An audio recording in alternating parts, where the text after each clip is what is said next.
Students, क्या हाल है? ठीक हैं? खैरियत से हैं? हम पढ़ रहे हैं फाइनेंशियल अकाउंटिंग। फाइनेंशियल अकाउंटिंग के अंदर आज हमारा टॉपिक है rules for debit and credit. कि डेबिट और क्रेडिट हम किस तरह से करते हैं। हम क्योंकि डबल एंट्री सिस्टम डिटेल से एक हम लेक्चर के अंदर डिस्कस कर चुके हैं, ठीक है, कि डबल एंट्री सिस्टम क्या होता है। फाइनेंशियल अकाउंटिंग के अंदर या अकाउंटिंग के अंदर डबल एंट्री सिस्टम क्या होता है कि कोई भी ट्रांजैक्शंस होगी तो उसके दो एस्पेक्ट्स या दो पहलू होंगे, एक डेबिट होगा तो दूसरा क्रेडिट होगा। और अकाउंटिंग के अंदर हम किसी भी ट्रांजैक्शंस के कम से कम दो एस्पेक्ट्स या दो पहलुओं को हम रिकॉर्ड करते हैं, ठीक है। अगर हम एक ही पहलू को लेकर चलेंगे तो सिंगल एंट्री सिस्टम हो जाएगा, तो लिहाजा हम डबल एंट्री सिस्टम पढ़ रहे हैं। डबल एंट्री सिस्टम के अंदर हम हर ट्रांजैक्शंस के कम से कम दो पहलुओं को आगे लेकर चलते हैं। अगर सिंपल ट्रांजैक्शन है, ऐसी ट्रांजैक्शन है जिसके अंदर सिर्फ दो अकाउंट्स इन्वॉल्व हैं, तो वो सिंपल एंट्री बन जाएगी। और ऐसी ट्रांजैक्शन है जिसके अंदर दो से ज्यादा अकाउंट्स इन्वॉल्व हैं, तो वो आपको पता है कि कंपाउंड एंट्री होगी। बहरहाल हम डिस्कस कर रहे हैं कि rules for debit and credit क्या है अकाउंटिंग के अंदर। तो सबसे पहले हमें ये पता होना चाहिए कि अकाउंट क्या है। अकाउंट खाता, ठीक है। अकाउंट क्या चीज है? तो हम कहते हैं कि individual record of assets, expenses, liabilities, revenues and capital या ओनर्स इक्विटी। इन पांच एलिमेंट्स में से किसी एक, इन पांच एलिमेंट्स में से किसी एक को भी, ठीक है, जब हम उसका रिकॉर्ड मेंटेन करते हैं तो हमारे असल में हम क्या कर रहे होते हैं, उसका एक अकाउंट बना रहे होते हैं। तो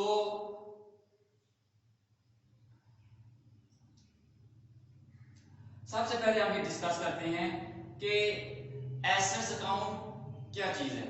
आपके पास अकाउंटिंग के अंदर ये 5 बेसिक एलिमेंट्स हैं जिनके रूल्स आपको पता होने चाहिए। बाकी जितने भी अकाउंट्स हैं, जितने भी अकाउंट्स बनेंगे वो सारे के सारे इन पांच के अंदर ही आएंगे। इन पांच एलिमेंट्स के अंदर ही वो सारे के सारे अकाउंट्स आपके समा जाएंगे। तो सबसे पहले हमने ये देखते हैं कि अकाउंट है क्या, खाता किसे कहते हैं, ठीक है। तो किसी भी किसी भी चीज का एसेट हो, एक्सपेंस हो, कैपिटल हो, लायबिलिटी हो, रेवेन्यू हो, उसके इंडिविजुअल रिकॉर्ड को हम अकाउंट कहते हैं। अकाउंट को समझने के लिए हम क्या करते हैं कि एक टी बनाते हैं, एक बड़ी सी टी बनाते हैं। फर्ज करते हैं ये टी बन गया हमारे पास, ठीक है। अकाउंट को समझाने के लिए ये टी है, ठीक है। टी की दो साइड है, एक राइट साइड है, एक लेफ्ट साइड है। आप इसकी लेफ्ट साइड पे लिखें डी आर। डी आर यानी डेबिट। डेबिट को शॉर्ट किया तो डी आर। सी आर, इसकी राइट साइड पे लिखें सी आर, तो C R stand for credit, ठीक है।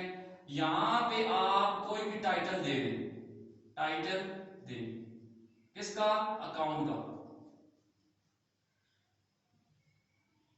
ठीक हो गया। फर्ज करते हैं हमारे पास कि ये एसेट है, एसेट अकाउंट। एसेट्स में हमने डिस्कस किया था कि एसेट्स कौन कौन से होते हैं, ये सारा हमें पता है। तो एसेट्स अकाउंट क्या है? एसेट्स मीन असासाजात, ठीक है, असासाजात। कि आपके पास आपके बिजनेस के अंदर कितनी मालियत की चीजें हैं, यानी फर्नीचर है, मशीनरी है, बिल्डिंग है, ये सारी चीजें आपके पास कितनी मालियत की हैं। तो असासाजात आपके एसेट्स कहलाते हैं। Asset account, assets account rule ये है इसका, डेबिट क्रेडिट हम रूल्स पढ़ रहे हैं, ठीक है, लेक्चर नहीं तो बहुत लंबा हो जाएगा। रूल ये है कि increase in asset is debit, increase in asset is debit. तो यहां पे लिख लें increase in asset is debit, ये। और decrease in asset is credit, decrease in asset is credit। ये रूल आप याद रखें कि जब भी बिजनेस के अंदर एसेट्स में इजाफा होगा तो वो डेबिट हो जाएंगे, उनको आपने क्या करना है कि डेबिट साइड पे लिखना है, क्योंकि हर चीज का इन 5 एलिमेंट्स में से हर एलिमेंट का एक अलग अकाउंट होगा। तो अकाउंट की शक्ल अभी फिलहाल मैंने ये एक शॉर्ट सी टी बनाकर आपको समझा रहा हूं, अदरवाइज हम क्या करेंगे प्रॉपर एक लेजर बनाते हैं, तो टी अकाउंट को आप लेजर की शॉर्ट फॉर्म ही समझ लें, ठीक है। ये क्या है कि लेजर की टी यानी टी अकाउंट लेजर की शॉर्ट फॉर्म है, मुख्तसर यानी इख्तिसार में हम आपको बता रहे हैं। तो लिहाजा increase in asset is debited, decrease in asset is credited. अब फर्ज करते हैं कैसे, रूल ये है कि देखें एक बार के ट्रांजैक्शन लेते हैं, ट्रांजैक्शन लें फर्नीचर परचेज्ड फॉर रुपीज 10,000, ठीक है। हमने क्या किया कि बिजनेस ने क्या किया कि 10,000 रुपए का फर्नीचर खरीदा है। अब इंक्रीज इन एसेट्स, अब आप देखें कि दो चीजें हैं हमारे पास, ठीक है, एक है फर्नीचर, दूसरी है कैश, ठीक है। इंक्रीज इन एसेट, हमें पता है कि फर्नीचर भी एसेट है और कैश भी एसेट है, फर्नीचर फिक्स्ड एसेट है, कैश करंट एसेट है, मगर है तो दोनों एसेट्स ही, रूल इनके ऊपर सेम अप्लाई होगा, यानी एसेट्स का रूल इनके ऊपर अप्लाई होगा, ये जो अभी लिखा है इंक्रीज और डिक्रीज वाला। तो furniture, increase in furniture, furniture में इजाफा हुआ है, तो इंक्रीज इन फर्नीचर, फर्नीचर में इजाफा हुआ है, तो हम फर्ज करते हैं कि ये पहली ट्रांजैक्शन थी, ठीक है, पहली ट्रांजैक्शन थी इंक्रीज इन फर्नीचर, ठीक हो गया, क्या थी जी, इंक्रीज इन फर्नीचर। तो पहली ट्रांजैक्शन थी हमारे पास, पहली ट्रांजैक्शन थी कि furniture purchase for cash rupees 10,000, तो इंक्रीज इन फर्नीचर यहां पे लिखेंगे क्योंकि ये साइड है हमारे पास इंक्रीज इन फर्नीचर वाली या एसेट वाली, तो नंबर 1 यानी पहली ट्रांजैक्शन ये थी, तो इंक्रीज इन एसेट्स 10,000, ठीक है। और यहां पे आप टाइटल देंगे फर्नीचर अकाउंट। अब हम फर्नीचर का खाता बना रहे हैं, ठीक है, तो 10,000 डेबिट साइड पे आ गया, 10,000 कहां पे आ गया, डेबिट साइड पे आ गया। अब एक एसेट है फर्नीचर, दूसरा है कैश, तो एसेट्स फर्नीचर इंक्रीज कर दिया, ठीक है, एसेट में यानी फर्नीचर में इजाफा हो गया। अब दूसरा अकाउंट हमारे पास है कैश अकाउंट, तो कैश के लिए भी एक टी बना लें आप, ठीक है, कैश अकाउंट के लिए भी आप एक टी बना लें, तो यहां पे लिखें कैश अकाउंट, इसकी भी डेबिट और क्रेडिट साइड होगी। तो कैश बिजनेस से क्या जा रही है, तो कैश बिजनेस से जा रही है, तो रूल ये है कि decrease in asset is credited, ठीक है, तो कैश जा रही है, तो कैश अकाउंट की क्रेडिट साइड पे आपने 1 पॉइंट लेकर, क्योंकि जो पहली ट्रांजैक्शन थी, तो यहां पे आपने लिख देना है कितने की जी, 10,000 रुपए की कैश। अब ये कैश का अकाउंट अभी ये बता रहा है कि 10,000 कैश बिजनेस से मैं ऐसे लिख देता हूं कि जा रही है। तो डबल एंट्री सिस्टम के अंदर हम हर ट्रांजैक्शन के कम से कम हर ट्रांजैक्शन के कम से कम 2 पहलू तो होंगे, ठीक है, और दोनों पहलुओं को हम रिकॉर्ड करेंगे। और याद रहे कि कोई भी ट्रांजैक्शन जब होगी और अगर सिंपल ट्रांजैक्शन है और उसके 2 पहलू हैं, तो वो कभी भी एक खाते के अंदर नहीं आएंगे, और 2 पहलू हैं तो 2 खातों के अंदर आएंगे, 2 अकाउंट्स में आएंगे। जैसे अभी हमने कहा furniture purchase for cash rupees 10,000, तो एक खाता फर्नीचर का, दूसरा खाता कैश का, इसीलिए हमने 2 टी अकाउंट बनाए हैं, पहला फर्नीचर का बना लिया है, ठीक है, दूसरा क्या कौन सा बना लिया है, हमने कैश अकाउंट का बना लिया है। अब बात समझ आई है, तो रूल्स फॉर एसेट्स, आपको पता चले कि रूल्स फॉर एसेट्स के डेबिट और क्रेडिट, यानी रूल्स फॉर एसेट्स, ठीक है, डेबिट एंड क्रेडिट, यानी कि या आप ये भी कह सकते हैं कि rules for debit and credit of assets, assets को डेबिट और क्रेडिट करने के रूल्स। तो ये हमें पता चला कि increase in asset is debited, decrease in asset is credited. आगे चलते हैं हम, लिखा हुआ है एक्सपेंसेस अकाउंट, इसके भी रूल है। आप याद रखें कि एसेट्स और एक्सपेंस का रूल सेम रूल है, ठीक है, क्या है, बस ये याद रखिए, एसेट्स और एक्सपेंस का रूल सेम है। एक्सपेंसेस के अंदर भी बे अच्छा, जैसे बिजनेस के अंदर एक्सपेंसेस हो सकते हैं, सैलरी एक्सपेंस है, वेजेस एक्सपेंस है, फ्रेट एक्सपेंसेस हैं, ठीक है, टेलीफोन के बिल्स हैं, इलेक्ट्रिसिटी के बिल्स हैं, इसी तरह गुड्स परचेज कर लिया आपने, कुछ भी है, तो ये आपके पास एक्सपेंसेस बहुत सारा, मैंने कहा था ना कि बिजनेस के अंदर, अकाउंटिंग के अंदर जितने भी अकाउंट्स आएंगे वो सारे के सारे इन 5 हेडिंग में ही जाएंगे। इन 5 एलिमेंट्स के अंदर, इन 5 खातों के अंदर ही हम उनको रिकॉर्ड करेंगे और हर एक को अपने नाम के साथ उसका अकाउंट बनाएंगे, ठीक है। तो एक्सपेंसेस की बात करते हैं, फर्स्ट करते हैं salaries paid ₹5000 to workers, 5000 salaries workers को दी हैं। तो अब देखें उसमें कौन कौन सी दो चीजें आ रही हैं। सैलरीज के अंदर कौन कौन सी दो चीजें आपके पास आ रही हैं। एक है सैलरीज अकाउंट, लिख रहे हैं,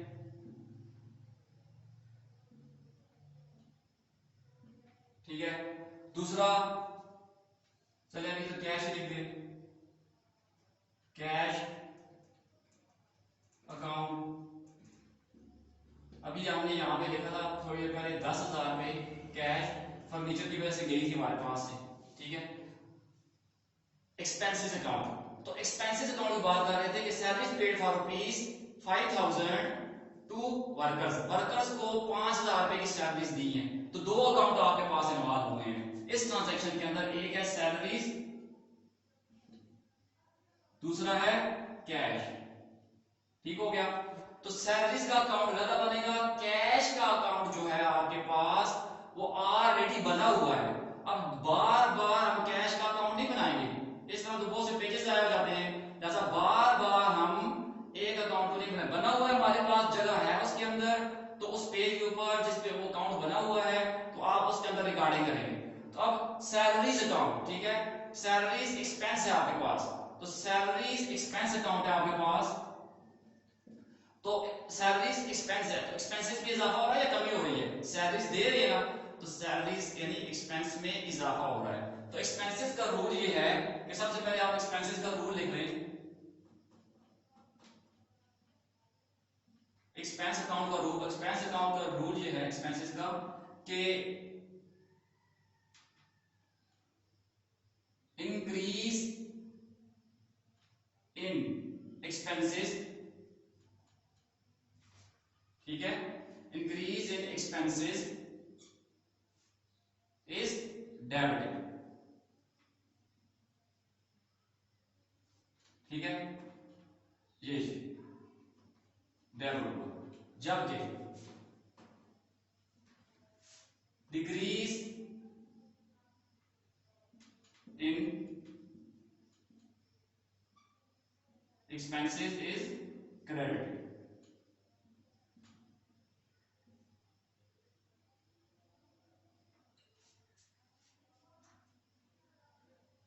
increase in expenses is debited, decrease in expenses is credited। अब यहां पे सैलरीज एक्सपेंस है आपके पास, ये लिख लिया आपने, तो अब सैलरीज एक्सपेंस है आपके पास, तो सैलरी एक्सपेंस क्या हो रहा है, इंक्रीज हो रहा है। तो ये रूल लिखने के बाद आप टी बनाएंगे किसकी, सैलरीज एक्सपेंस अकाउंट की। तो सैलरी एक्सपेंस अकाउंट की टी अकाउंट बनाए आप, SALARIES, सैलरीज अकाउंट, ठीक है। या तो रूल, अब सैलरीज एक्सपेंस, तो सैलरीज एक्सपेंस इंक्रीज कर रहा है, तो यहां पे ये फर्स्ट करेंगे ट्रांजैक्शन नंबर 2 थी, क्या थी ट्रांजैक्शन नंबर, ये भी 1, ये ट्रांजैक्शन नंबर 2 है। तो salaries paid to the worker for ₹5,000, तो यहाँ पे 2 और कितनी दे रहे हैं जी, 5,000 दे रहे हैं। तो increase and expense account is debited, salaries account का टी अकाउंट ये है, इसकी डेबिट साइड पे हमने 5,000 लिखे, और उधर कैश है, तो कैश बिजनेस के पास से जा रही है, तो decrease in asset is credited, तो कैश का अकाउंट बना के उसके क्रेडिट साइड पे ये 2 इसलिए लिख रहे हैं कि ट्रांजैक्शन नंबर 2 है, तो 5000 यहां से चला गया। ठीक हो गया। टोटल कितने अकाउंट बना लिया आपने? पहला अकाउंट आपने बनाया था जी फर्नीचर का, दूसरा आपने कैश का बनाया, तीसरा आपने सैलरीज एक्सपेंस का बना लिया। तो एक्सपेंसेस का रूल ये है, increase in expenses is debited, decrease in expenses is credited. आगे चलते हैं, तीसरा पॉइंट है हमारे पास, तीसरा एलिमेंट अकाउंटिंग के अंदर जो बेसिक एलिमेंट है जिसको हमने समझना है, पूरी अकाउंटिंग इन 5 एलिमेंट्स के ऊपर डिपेंड करती है।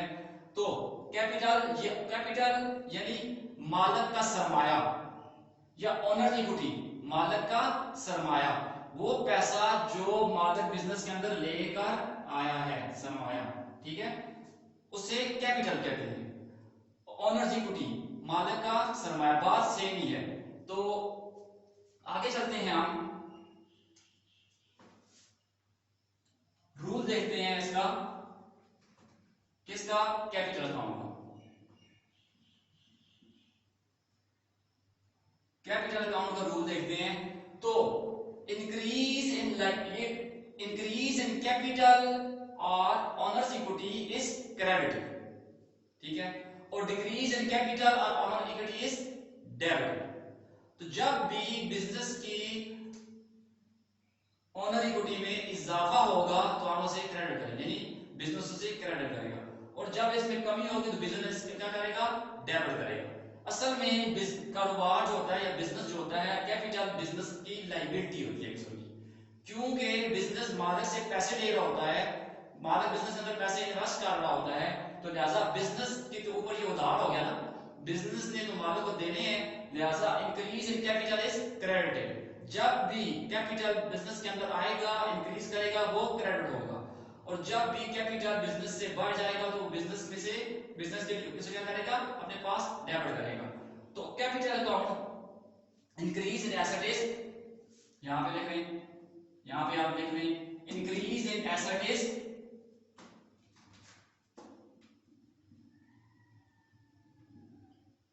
इंक्रीज इन एसेट नहीं, कैपिटल इज क्रेडिटेड, ये लीजिए, ठीक है। जबकि डिक्रीज इन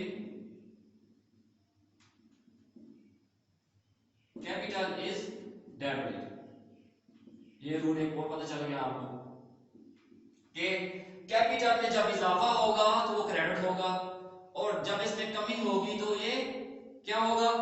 डेबिट होगा। तो यहां पे अब हम लेते हैं जी, देख लिया, ठीक है। अब हम ये लेते हैं इसको,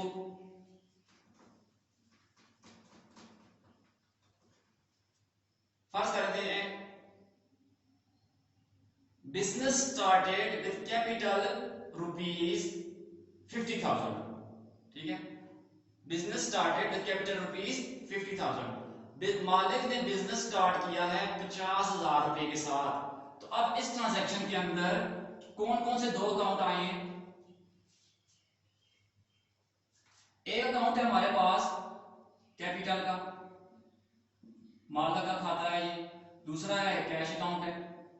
अब ये रिकॉर्डिंग कौन कर रहा है? ये वाली एंट्रीज, ये वाली रिकॉर्डिंग कौन कर रहा है? ये बिजनेस कर रहा है, ठीक है, बिजनेस के बिहाफ पे कोई बंदा कर रहा है, कोई अकाउंटेंट कर रहा है, बिजनेस में कोई एम्प्लॉय कर रहा है, नौकर कर रहा है, ठीक है।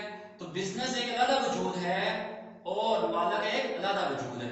तो बिजनेस अपने बिहाफ के ऊपर किसी से, यानी बिजनेस क्या कर रहा है कि किसी से एंट्रियां करवा रहा है, बिजनेस अब खुद तो लिख नहीं सकता, ठीक है, तो कोई बंदा ही हायर करेगा, बिजनेस किसी बंदे को हायर करेगा। फर्ज करें कोई अकाउंटेंट बैठा हुआ है, वो एंट्रीज कर रहा है, तो वो रिकॉर्डिंग कर रहा है। तो हमने कहा कि business started with cash rupees 50,000, मालिक बिजनेस के अंदर 50,000 रुपया लेकर आया।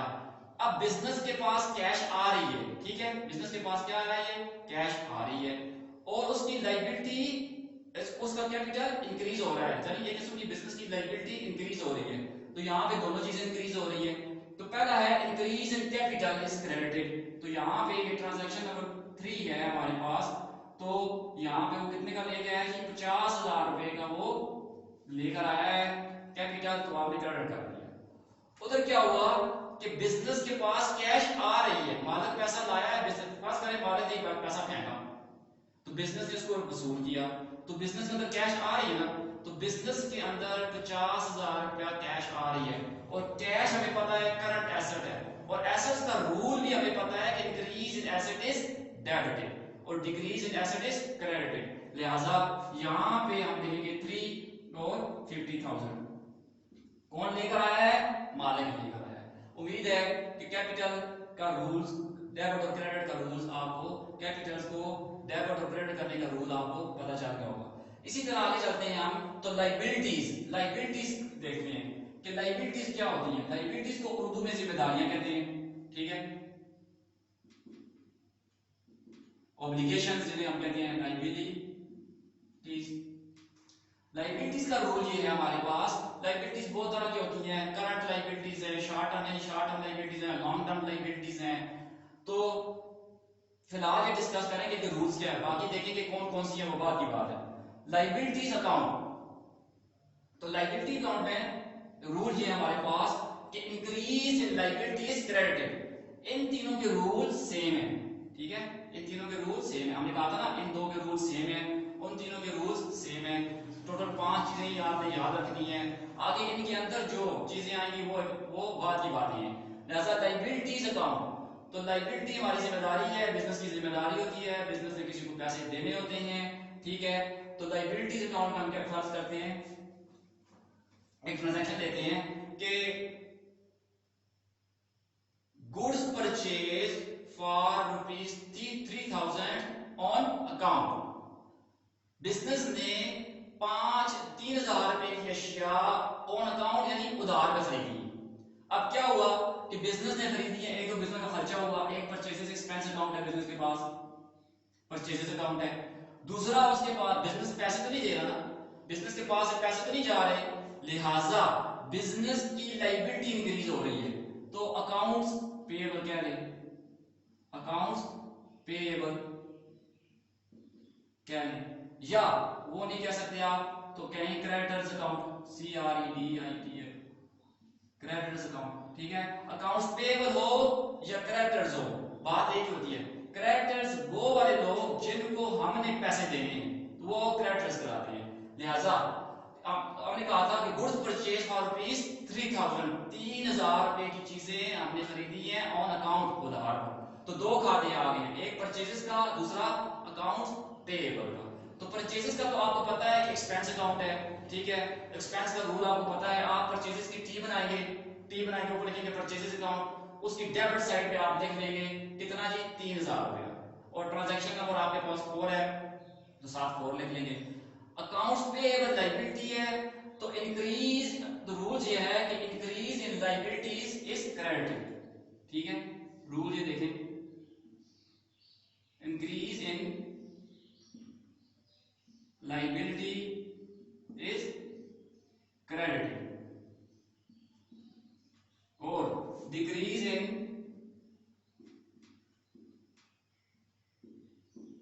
Liability is debited. लायबिलिटी का रूल ये है कि increase in liability is debited, decrease in liability is, increase in liability is credited, decrease in liability is debited. जब लायबिलिटीज में इजाफा होगा तो वो क्रेडिट होंगी, ठीक है, और जब लायबिलिटीज में कमी होगी तो वो क्या होंगी, डेबिट होंगी। तो अब हमारे पास लायबिलिटी चल रही है यहां पे अकाउंट्स पेएबल, अकाउंट्स पेएबल को मैं शॉर्ट करके लिख देता हूं यहां पे P/A के साथ पेएबल, ठीक है।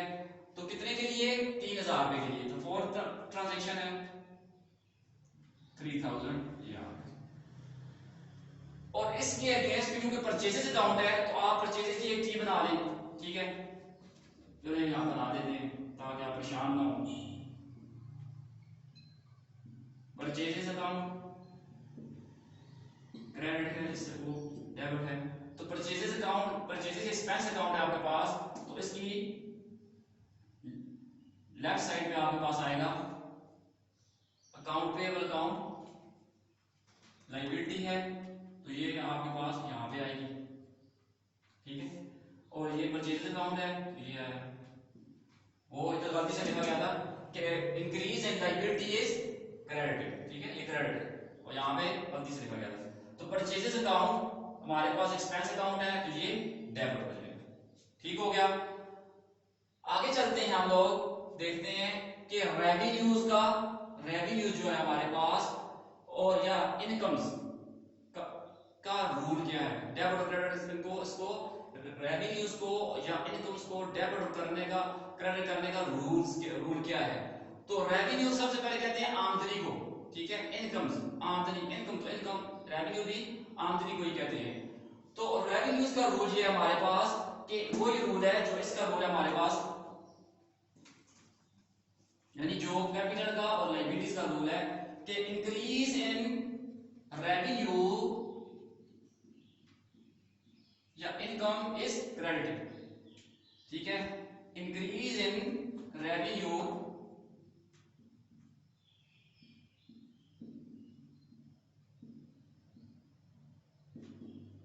इज क्रेडिटेड, ये नहीं, decrease in revenue is credited, debited, decrease in revenue is debited, ठीक है, ये आ गया। Decrease in revenue is debited, ये रूल है हमारे पास कि जब भी रेवेन्यूज में इजाफा होगा क्रेडिट होंगे, जब भी रेवेन्यूज में कमी होगी तो वो डेबिट होंगे। अब हम देखते हैं, एक ट्रांजैक्शन देते हैं ताकि इस मसले को क्लियर किया जाए। ट्रांजैक्शन देते हैं हम, ये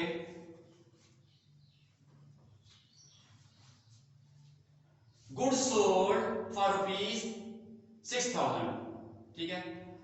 6,000 रुपए की चीजें हमने बेची है, ऑन कैश में बेची है। तो सेल्स अकाउंट आपको पता है कि वो हमारा रेवेन्यू अकाउंट होता है, वो हमारा इनकम अकाउंट होता है।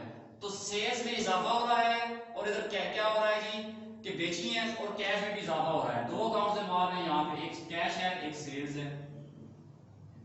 ये अकाउंट को मैं शॉर्टकट लिख रहा हूँ A-C के साथ, ठीक है, A/C के साथ। तो कैश में इजाफा हो रहा है, कैश बिजनेस के अंदर आ रही है, दूसरा सेल्स में इजाफा हो रहा है। तो सेल्स हमारा रेवेन्यू है, इधर लिखते हैं सेल्स रेवेन्यू क्या लो, या सेल अकाउंट क्या लें, सेल्स रेवेन्यू अकाउंट क्या लें आप, ठीक है। सेल्स में इजाफा हुआ है, 5,000 ट्रांजैक्शन है हमारे पास, कितना कहा था अभी 6,000 कहा था, तो 6,000 ये लिख लिया। उधर क्या हुआ है कि कैश में इजाफा हो रहा है, तो increase in cash asset is debited, 6 number point पे यहां पे लिख रहे हैं।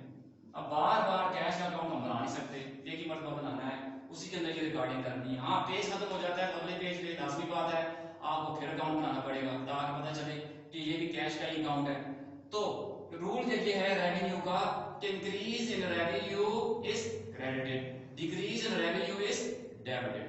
तो उम्मीद है कि आपको बात समझ आ गई होगी। एसेट्स और एक्सपेंसेस का रूल सेम है कि इन दोनों में जब इजाफा होगा तो ये डेबिट होंगे, और जब इनमें कमी होगी तो ये क्रेडिट होंगे। कैपिटल, लायबिलिटीज और रेवेन्यूज का रूल सेम है, इनमें जब इजाफा होगा तो ये क्रेडिट होंगे, ठीक है, जब इनमें कमी होगी तो ये डेबिट होंगे, ठीक है जी। Thank you very much.